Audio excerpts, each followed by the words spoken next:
Thank you, Life Skills Network and the Foundation. It's an important time to arrive at these conversations at this point. Most of our children have gone back to schools, and somehow some sort of normalcy, it seems, has returned. Though those who work with children and who have children at home and who have experienced this phase know that it's far from the truth. A lot has changed into the children who've walked back into the schools and into the learning spaces that we have in good and bad ways. And it is maybe time also for us, people who work with children, who work as educators, as parents, as teachers, as anybody who's interacting with a bunch of children, it is an important juncture to address some of these aspects without it becoming like, okay, now let's just pick up things from where we left off and let's get running, right? And I'm glad that Nirmal and his team have thought that this is an important topic to talk about and made these conversations possible. So today's session is, like about SEL, that is social emotional learning, through picture books and stories. A large part of the conversation is going to be about sharing some of our experiences from the ground. But before that, I think because we're talking about a topic that's still pretty new to India and the way we work with children, I thought to establish a few things more theoretically that might be necessary as we enter this conversation and also talk about experiences.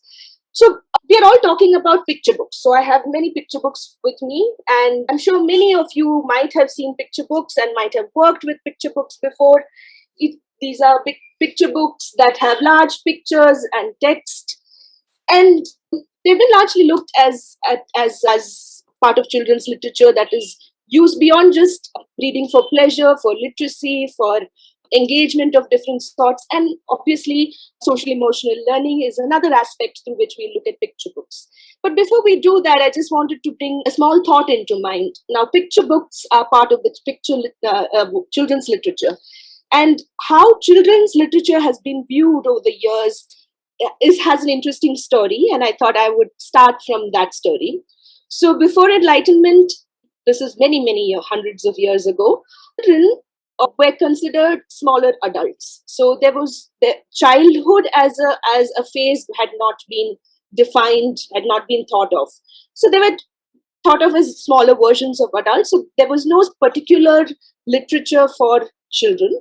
It was mostly, what was available for adults was mostly handwritten text that was also available for children. But once in the 1800s, childhood was acknowledged as a distinct phase of life, then there was an emergence of literature for children. And interestingly, at those times, if you look at the literature, it was mostly thought of as children having largely as little people who needed to be taught social values, moral values, needed to be taught how to live, how to do this and that. So most of the literature that came in was religious texts or moral stories, and that basically made children aware of how to live in those societies of those times. One of the first books that became sort of a synonym to maybe to the kind of books that we encounter today, where though we still have books which talk about moral values very overtly, was this picture book, which is called Orbis Pictus, which was the first non-fiction book for children, and it had pictures, and it was basically translated to the world in picture, and it didn't have any moral story to say. So it just had pictures and information about different places in the world, and it was left to the children to engage with the book and bring an understanding. And that's why I guess this book might be significant. And from then on, we all know the story of fairy tales. In India itself, we've had a long oral tradition of mythology, Panchatantra, Jataka tales, all of these largely tailored for children.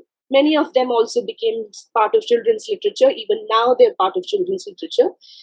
Largely tailored around having to bring stories of moral value for children, having to teach children. Many of them also have, not all, though there have been adaptation of Panchatantra, which somehow break, like we've had fracturing of fairy tales, we've had fracturing of Panchatantra and Jataka tales as well, where, different points of view has been considered than how it is traditionally told. So all of these have started to evolve, and at some point, picture books started becoming popular, largely coming from the West, where this style of having large pictures and little text, specifically for early readers, became very, very popular. In India itself, I'm wondering, I don't know how many of us had access to picture books when we were growing up, but if you remember picture books that we were accessing, many of them were from Russian folk tales. There were many others who also came from non-Indian spaces. In India, of course, had some culture of magazines for children, etc. But the picture books is much more recent phenomenon in India.